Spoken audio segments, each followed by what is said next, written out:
मेरे दोस्तों कुछ किस्म की खबरें आ रही हैं कि फखर जमान ने यू टर्न ले लिया है। वो जो बड़ी दोस्ती के लिए उन्होंने ट्वीटें की थी उसके ऊपर कोई खबरें आ रही। अब मुझे नहीं पता भाई कि ये सच है कि नहीं है, लेकिन कुछ जो मुझे लोगों ने चीजें भेजी हैं उसके लिहाज से मैं रिपोर्ट करना चाहूंगा। मेरा ख्याल में अब तो टीवी शीवी भी चल रहा है। वो ये है कि फखर जमान के बड़े भाई जो हैं उन्होंने कोई ट्वीट, एक तो हर कोई आप हर वक्त ट्विटर का इनको पता चल गया, और अभी बहुत से जो लोग हैं ना उसके ऊपर बहस कर रहे होते पाकिस्तान में न्यूज़ वगैरह पे।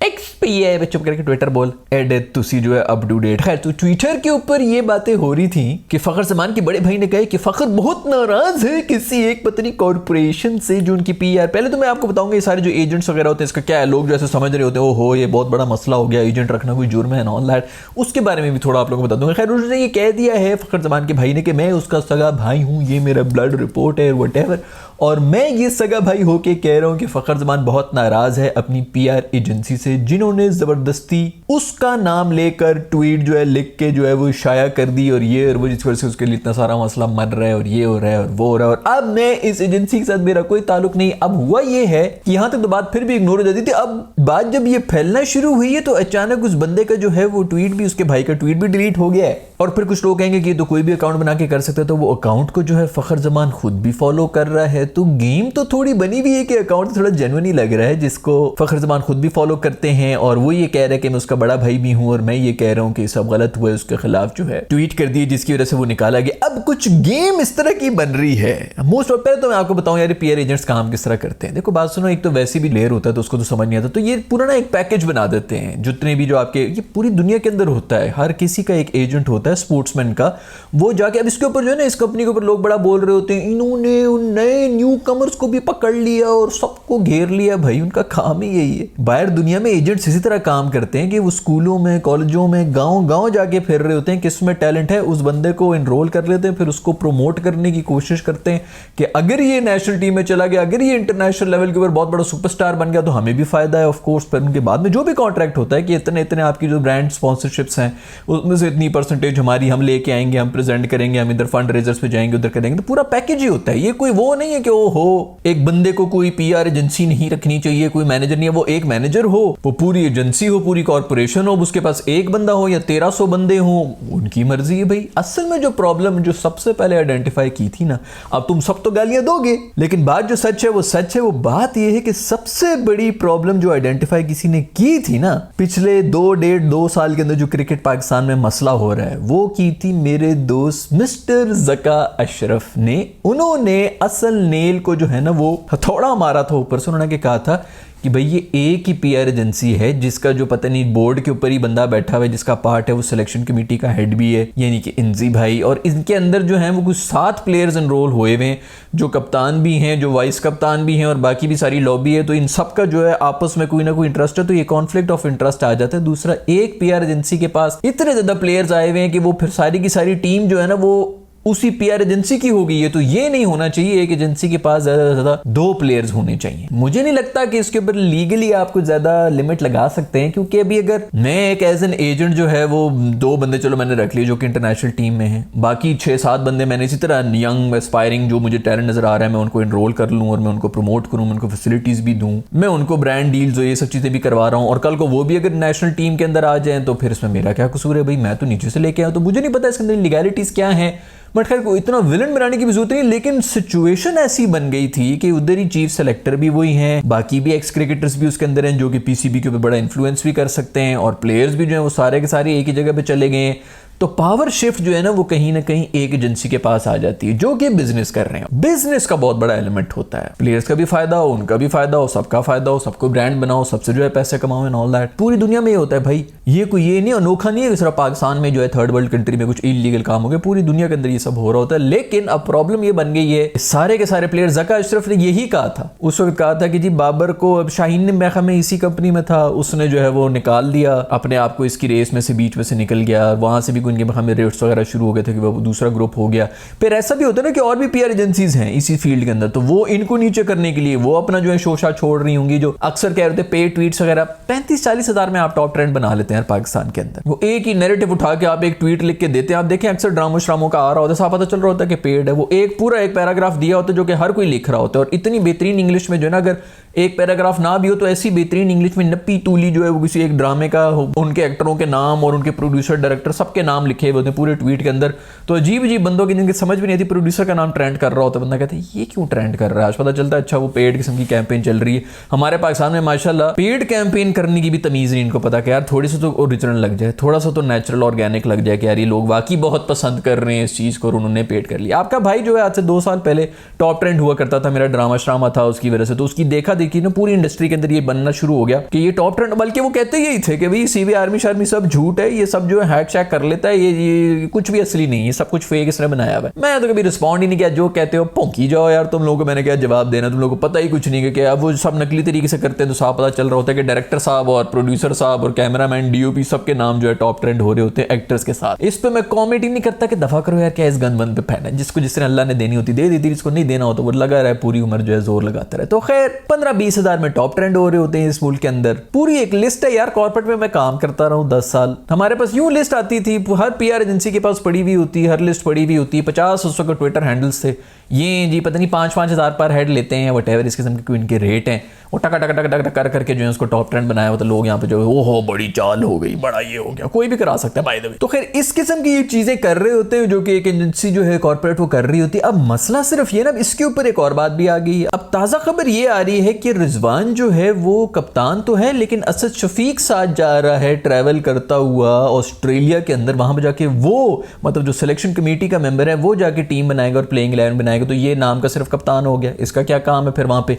इसी वजह से ये कोच वोच भी नाराज होकर चले गए कि हमें क्यों निकाल दिया और वो सब चीजें कर ली। वो इसीलिए इन्होंने किया है क्योंकि अब रिजवान जो कप्तान बने हैं वो भी इसी एजेंसी के बंदे हैं, बाबर भी इसी एजेंसी का, ये सारा टोला जो है वही है। ये ज़का अशरफ ने तभी कह दिया था कि रिजवान को मैं इसलिए नहीं बना सकता कि वो भी इसी एजेंसी का है भाई। तो दोबारा कहीं उस तरह की कुछ चक्कर या फेवर्स ना हो रही हो, एक सिलेक्शन कमेटी का मेंबर गया हुआ है और वो यही देख रहे हैं। मुझे तो समझ नहीं आ रहा, लोग बड़े नाराज हो रहे हैं कि भाई ये क्या बात होगी, सिलेक्शन असद शफीक को क्यों भेज दिया एंड ऑल दैट। भाई आप लोगों को पता नहीं है कि अंदर क्या कुछ चल रहा है, ये बहुत डीप रूटेड किस्म के इश्यूज चल रहे हैं इस वक्त हमारी टीम के, जो पिछले 2-3 साल से जो है जिसकी वजह से पूरा बेड़ा गर्क हुआ हुआ है। और बिजनेस तो अपना बिजनेस देखेगा ना, उसने क्या देखना है कि यार कौन से मुल्क की टीम ऊपर जा रही है, कौन से मुल्क की। हाँ ये है कि जब टीम ऊपर जाती है तो आपके प्लेयर्स की भी रेट बढ़ रहे होते हैं ऑल दैट, लेकिन कहीं ना कहीं बिजनेस को डिफेंड करने के चक्कर में वो फिर सारा चीज जो है वो धंधा बन जाता है और फिर धंधा तो गंदा होता है। तो इसलिए अगर असद शफीक अभी बीच में बैठा हुआ है और वो साथ जाके जो है वो टीम वीम सेलेक्ट कर रहा हो, अगर वो ये देखेगा कि कोई फेवर ना हो, यारी दोस्ती ना चल रही हो, तो इसमें क्या बुराई है भाई। हर चीज के ऊपर पीसीबी को जो है गंदा कर देना, पीसीबी तुम गंदे हो, तुम भी गंदे हो, तुमने ये क्यों किया, तुमने वो क्यों किया, तुमने ये गैरी कस्टन को भी निकाल दिया।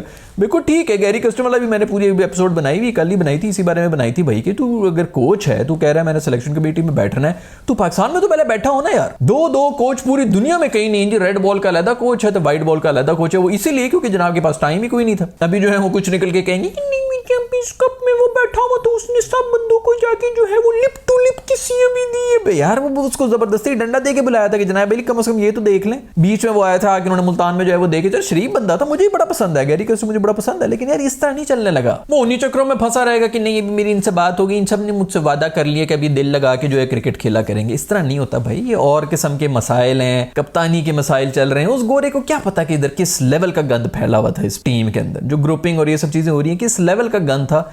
ये नॉर्मल बंदा नहीं इसको डील कर सकता, इस गंद को प्रॉपर सफाई करके निकालना पड़ेगा। अभी वापस चूंकि आ चुके हैं हमारी सुपरस्टार्स टीम के अंदर, तो इसलिए असद शफीक का टीम में वापस जाना बहुत जरूरी है। आई होप कि आपने ये सारे जो डॉट्स मैं आपको दे रहा हूं, फखर जमान का ट्वीट, फिर उसके भाई का ट्वीट, फिर वो डिलीट हो गया, फिर ये हो गया, फिर बाबर और शाहीन वापस आ गए हैं, तो वो अगर ऑस्ट्रेलिया में जा रहे हैं, रिजवान को कप्तान बना दिए जो कि इसी पीआर एजेंसी का बंदा है, और पीछे से असद शफीक को क्यों बीच में डाला हुआ है, वो क्यों टीम बनाएगा, वो इसीलिए बनाएगा। सारे डॉट्स आपको समझ आ रहा है कि किसी किस्म का कोई फेवरेटिज्म या किसी किस्म का कोई बिजनेस इन्फ्लुएंस ना आ जाए टीम के अंदर, जो कि पिछले 2 साल में अपेरेंटली हो रहा था। आपके चीफ सेलेक्टर भी उधर के ही हैं, अभी शाहीन ने भी इसलिए छोड़ दिया, इंजी ने भी इसीलिए छोड़ दिया इस पीआर एजेंसी को। जो इनके कंपटीशन है वो भी इनके खिलाफ जो है इनकी बातें जो है लीक कर रहे होंगे। और भी बड़े माशाल्लाह सुना है कि क्रिकेटर्स वगैरह हैं जो कि इसका हिस्सा बने हुए, तो वो टीवी के ऊपर भी बैठते हैं, वो सोशल मीडिया भी बैठ रहे होते हैं, वो हर तरह का नैरेटिव जो है पुश करने की कोशिश कर रहे होते हैं। तो ये तो चलता रहता है, हर कोई किसी न किसी के पेरोल के ऊपर होता है, ये गेम चलती रहती है, पूरी दुनिया के अंदर चल रही होती है। यार इसको ये ना करो हाय अल्लाह ये विलन हो गया, अल्लाह वो गंदा हो गया, पूरी दुनिया ये सब काम कर रही होती है। अगर आपको लगता है कि जितने बड़े बड़े ब्रांड्स हैं वो नहीं मैनिपुलेट कर रहे, तो वो भी कर रहे हैं यार, वो भी प्लेयर्स के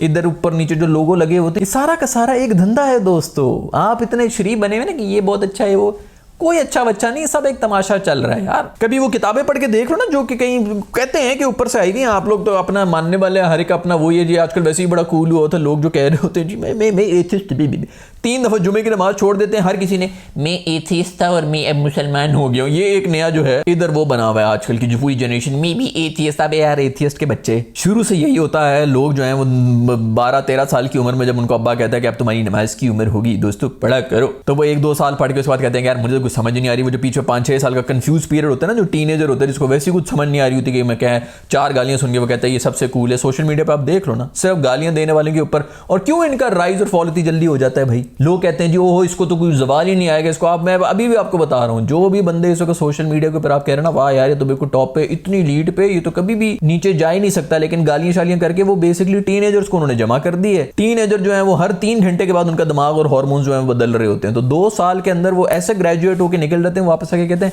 हम किस चुसड़ को यार फॉलो कर रहे थे, ये किस किस्म का बंदा था, ये भी कोई टाइम था। वो अपने ऊपर हंस रहे होते हैं, ये भी टाइम था कि हम इसको जो है सुन रहे थे। सो अचानक जो इनका डिप आ जाता है, फिर ये जितने भी आपके कंटेंट क्रिएटर्स हो जाते हैं ये हो जाते हैं पागल कि अब क्या हो गया, हम तो उससे ज्यादा मेहनत कर रहे हैं, फिर ये अजीब अजीब किसी हरकत ही करते हैं, डेस्परेट भी हो जाते हैं। तो ये भी मैं अभी आपको बता रहा हूँ, इसका भी स्क्रीनशॉट ले लो। ये पूरी साइकिल चलती है, हर 2-2 साल के बाद जो है अरूज जाते हैं और फिर नीचे, फिर अरूज होते हैं, फिर ऊपर जाते हैं, फिर नीचे चले जाते हैं। इंडिया में उठा के देख लो, पाकिस्तान में भी अभी अगर कोई आपको टॉप पे लग रहा है और ये भी आपको लग रहा है कि सिर्फ बच्चे जो है और यूजर्स का क्राउड उन्होंने जमा किया हुआ है, 2 साल के बाद देख रहा ना मैं भी इधर ही हूँ, आप भी इधर होंगे, बात भी कर लेंगे इसके बारे में। सो भाई गेम कुछ इस तरह चल रही है। अब आगे की जो गेमें चल रही हैं वो इस तरह कुछ जो नजर आ रहा है, मुझे नहीं पता कि ये होगा कि नहीं होगा, लेकिन ये भी हो सकता है कि अब फखर जो हैं वो आके बोल दें कि भाई ये मुझसे जबरदस्ती करवाया गया था, मुझसे तो बस ये बता दिया, मेरी जो टीम है उसने ये कहा कि आप सेंट्रल कॉन्ट्रैक्ट से निकले हुए थे, जैसा मैंने पहले आपको बताया, आप सेंट्रल कॉन्ट्रैक्ट से निकले तो आप ट्वीट कर सकते हैं, बाकी प्लेयर्स नहीं कर सकते। तो आपका मैं लिख दूं, हाँ लिख दो मुझे, मैं तो अभी भी जो है वो। अच्छा फिर उसके अंदर एक और मजे की बात, ये जो जितनी भी जो PR एजेंसीज होती है ना, जो मैनेजर वगैरह होते हैं, अच्छा मेरी भी मैनेजर है दोस्तों, अगर आपको लग रहा है कि नहीं है, वो उनकी भी पूरी टीम है। ये और बात है कि मैं इन चक्करों में पड़ता ही नहीं, मुझे यही होता है कि पेड फूड मैंने कुछ कराना नहीं है भाई, चुप करके जो ऑर्गेनिक चल रहा है चले, वरना ये जो है चलाकियां वलाकियां ये हमसे नहीं होती, जो अल्लाह ने देना होता है वो दे देता है। तो उसके अंदर हुआ ये है कि ये फखर जमान साहब की वो जो टीम हुई थी, वो कनेक्शन कैंप जो चला था, उसके अंदर उन्होंने बड़ी बड़ी बातें की थी, तो इनको रिपोर्ट दे दिया। फ्रेश ग्रेजुएट होते हैं, सोशल मीडिया बहुत यूज कर रहे थे, तो उनको पता है हम डिजिटल में बहुत हिप हैं, तो वो हिप बच्चे जो है उन्होंने आगे फखर भाई को कहा होगा, फखर भाई आपकी तो वाह वाह हो रही है, हर एक सोशल मीडिया पे ये कह रहा है कि क्या दिलेर का बच्चा है फखर जमान, जिसने इतनी बड़ी बड़ी बातें कर दी हैं। फखर यही होता है इस मुल्क के अंदर, आपको सिर्फ और सिर्फ 12 लोग चाहिए, वो 12 लोग आपकी तारीफें कर रहे हो ना 24 घंटे आपके आसपास बैठ के, आपका दिमाग खराब हो जाता है। ये हर जगह मेरा ख्याल में यही होता है। आपको अगर कभी भी लगे ना कि आपने, एक तो होता है जो नेगेटिव लोग होते हैं उनसे भी बचना है, एक वो होता है जो खुशामदी होते हैं जो आपके आसपास बैठ के आपकी वाह वाह वाह वाह वाह कर रहे होते हैं, उनसे भी बचना है दोस्तों, क्योंकि वो जितना आपको पागल बना देते हैं। अब उसको रिपोर्टें मिल गई होंगी कि भाई पूरी सोशल मीडिया पागल होगी कि फखर ने क्या दलेरों वाली बात की, PCB चेयरमैन को ये भी सुना दिया, वो भी सुना दिया, वेल डन फखर, वेल डन फखर। फखर भाई जो है वो फूलना शुरू हो गए। उसी फूल में जो है उन्होंने आगे कहा कि सर देखें ये अभी इन्होंने इनके साथ भी कर लिया, इस पे भी ना कर लें आप, फखर का जरा दिखाएं हम कि आप सर आप क्या चीज है, आप बिल्कुल सच्चाई और हक के लिए खड़े हैं सीना तान के। फखर ने कहा होगा हाँ हाँ जरूर लिख दो। एक बच्चे ने जो है लिखा, उसने कंपैरिजन किसके साथ कर रहा है, कोहली। मैंने उस वक्त भी पहले एक कहा था भाई, कोहली की जो बुरी फॉर्म चल रही थी ना, उसके अंदर की जो बाकी 10 प्लेयर्स थे ना, वो कंसिस्टेंट चल रहे थे, कोहली को वो अफोर्ड कर सकते थे उस फॉर्म के अंदर भी आगे लेके जाना, क्योंकि उसकी लेगेसी ऐसी चल रही थी। दूसरी टीम पे प्रेशर इस तरह होता है, आप पूरा वर्ल्ड कप उठा के देख लो ना, पूरा वर्ल्ड कप वो बंदा फेल हुआ है। जब मैटर करता था फाइनल मैच था, उसके अंदर आगे सिर्फ वही चल गया, हालांकि वो भी हल्की फुल्की सी इनिंग्स थी, लेकिन बाकी सब फेल कर गए थे। ये भी ना होती तो इन्होंने बिल्कुल रन ही कोई नहीं बनाने थे। पाकिस्तान और इंडिया वाला जो मैच था सिंगल हैंडेडली ये लेके चला गया था। तो इस तरह का एक इंपैक्ट प्लेयर होता है जो कि आपने डाला होता है, जो कि फखर भी है, और यही इंपैक्ट प्लेयर होता था हमारा आफरीदी। अब आफरीदी टाइप का कोई बंदा अभी आके पाकिस्तान के अंदर सर्वाइव, उसकी देखा देखी बहुत से लोग जो है, शायद आफरीदी की मैं बात कर रहा हूँ, हमारे प्लेयर जो है बनने की कोशिश कर रहे होते हैं कि मैं छक्के मारूंगा, ये करूंगा, वो करूंगा, मैं बन जाऊंगा। अब नहीं हो सकता। उस जमाने में वसीम, वकार, चलो ये तो चलो बॉलिंग साइड होगी। आप जरा बैटिंग में चेक करें, सईद अनवर, मोहम्मद यूसुफ, यूनस खान, इंजमामुल हक, ये आपका मिडिल ऑर्डर हुआ करता था। टॉप ऑर्डर के अंदर वो एक ना एक बीच में वाइल्ड कार्ड इस तरह यूं मजे में फेंक देते थे कि यार जाके डाल दो यार, कर गया कोई 25 बॉलों के ऊपर 50 कर गया तो बहुत जबरदस्त इंपैक्ट हो जाएगा। एक मैच विनर घुसा दिया था बीच में कि यार चलो ये 5 में से एक मैच में भी अगर चल गया तो वो मैच हम जीत जाएंगे। ऊपर से बॉलिंग में भी यही था भाई, बैटिंग में नहीं तो 3-4 क्रूशल विकेटें निकाल लेगा बड़े क्रूशल टाइम के ऊपर। तो आपकी जब टीम का कॉम्बिनेशन इस तरह बना हुआ होता है ना, आप एक प्लेयर के ऊपर गैम्बल कर सकते हैं जो कि आपको पता होता है कि यार जिस दिन चल गया ये सिंगल हैंडेडली मैच जिता देगा, जो कि फखर का भी है। तो इसलिए कोहली के साथ कंपैरिजन बाबर का बन ही नहीं रहा था। वो कोहली बुरी फॉर्म के अंदर भी वो उस टीम सिस्टम के अंदर है जिसके अंदर वो वैसे ही एक बंदा ऐसा वाइल्ड कार्ड डाल सकते थे। तो वो कोहली बाबर किंग जो सारा सब कुछ चल रहा था ये उधर से ही आए, जो मैं कह रहा था कि बॉबी बादशाह बना दो, अगर ब्रांडिंग करनी है तो फिर बनाओ, फिर वही बनाओ। किंग जब एक पहले से है तो क्यों उसकी घुस रहे हो पीछे, तो घुसने की कोशिश करो, उसने तो चंड फेरनी है ना, और चंड पड़ गई। तो खैर अब होगा ये दोस्तों कि इन्होंने तो वो फूं फां में आके कर दिया कि ओके, तो मोस्ट प्रोबेबली अब ये फखर बोल देंगे कि ये सब कुछ पीआर एजेंसी ने करवाया, मेरा इसमें कोई कसूर नहीं, मुझे तो अंग्रेजी भी नहीं आती, इतनी लंबी अंग्रेजी लिख दी इन्होंने। और फिर शायद इसी को बेस बनाकर एजेंसी को बैन कर दिया जाए, और शायद इसी चक्कर के ऊपर जो है ये सारी गेमें भी अभी चल रही हैं, हर तरह से लड़ रहे हैं, हर किसी को पता है कि कुछ भी हो सकता है। तो ये कुछ डॉट्स वगैरह कनेक्ट हो रहे हैं, लेकिन कोई बैन हो जाएगा, इधर पीसीबी चेयरमैन बदल जाते हैं, फिर उसके बाद जो है आ जाता है अंदर, अब उनके और भी बंदे बैठे होंगे जो कि पीसीबी के अंदर ही बैठे हुए हैं, जो कि वैसे ही इनके ऊपर भी होंगे, बोर्ड शोर्ड के ऊपर। सब कनेक्टेड है, सब का सब पैसे के लिए काम हो रहा है भाई। जहां पर जितना पैसा इन्वॉल्व होगा लोग उतने ही ज्यादा कुछ भी करने को तैयार हो जाएंगे। ये दुनिया की रियलिटी है भाई, ये पूरा एक सिस्टम बना हुआ है। हम लोग जो ना यहाँ पे बैठ के कोड़ने वाली कोई बात नहीं है। मुझे किसी ने कहा ना, मेरे में कोई बड़ी ट्रांसफॉर्मेशन हो गई थी कुछ सालों पहले, अभी भी अल्हम्दुलिल्लाह है। तो मुझे किसी ने कहा कि जी क्या आपको खुदा मिल गया? तो मैंने कहा जी मुझे खुदा नहीं मिला, मुझे शैतान मिल गया। ये जो पूरा सिस्टम में देख रहा होता ना, जो कि बचा हुआ है, जो पूरा कॉर्पोरेट वर्ल्ड भी है, पूरा जो ये सब चीजें हैं, जितने बड़े बड़े जाइंट्स बैठे हैं, जो लोग कह रहे होते हैं ये साजिश होगी वो साजिश होगी हमें बेशर्मी फैलाने के लिए, सब कुछ सिर्फ पैसे के लिए हो रहा है, सिर्फ और सिर्फ रेटिंग के लिए, टीआरपीस के लिए, फेम के लिए, ऑल दैट। ये किसी इंसान के बनाया हुआ है ही नहीं कि जी 4 बंदे बैठ के जो है वहां पर एक मीटिंग में बैठ जाते हैं, वो फिर वन वर्ल्ड ऑर्डर बनाते हैं और ये करते हैं वो करते हैं। इतनी किसी में है ही नहीं, इतनी सा नहीं है किसी में कि सब कुछ जो है वो ब्रेन वॉश कर रहे हैं ऑल दैट। एंड में सिर्फ और सिर्फ पैसा है भाई, सबसे बड़ा जो ब्रेन वॉशिंग एजेंट है वो पैसा है। आप सोशल मीडिया पे बैठ के देख लें, गंद बेचो।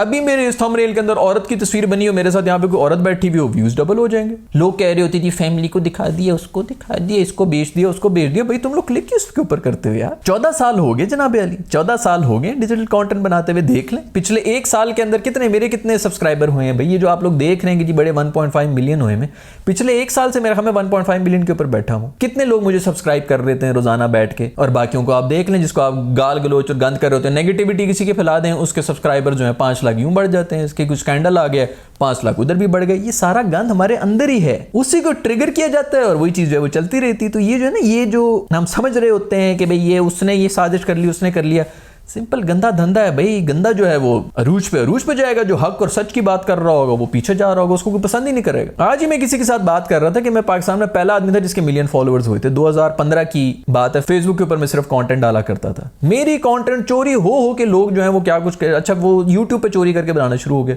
मैंने कहा यार मेरे मिलियन फॉलोअर्स हैं, मुझे क्या जरूरत है ये साबित करने के लिए कि ये मेरा कंटेंट चोरी कर रहे हैं, मेरे स्टाइल चोरी कर रहे हैं, व्हाटएवर। मैंने यूट्यूब पे खैर वीडियो डालनी शुरू कर दी।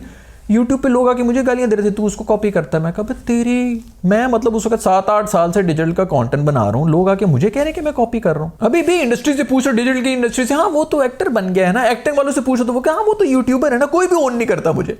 और कोई फर्क नहीं पड़ता दोस्तों, कोई भी फर्क नहीं पड़ता। लाइफ का ये सबसे बड़ा मैं आपको मैसेज दे रहा हूँ, एक बात याद रखना भाईजान, first they ignore you, then they laugh at you, then they fight you, then you win। तो मुझे तो अच्छा लगता है जब मेरे से लड़ाइयां कर रहे होते हैं, क्योंकि इसके बाद जीत ही है भाई, कोई वो नहीं है, लंबा रास्ता है दोस्तों। लेकिन इसीलिए बैठा हुआ हूँ, 14 साल से बैठा हूँ, और लोग अभी आपको मैंने बताया कि साइकिल ऊपर नीचे चल रही होती है ऑल दैट। सो ये खैर सारा सिस्टम इधर ही चल रहा है भाई, कोई इसके ऊपर ये नहीं कि इसने विलन बना दिया, उसने विलन बना दिया।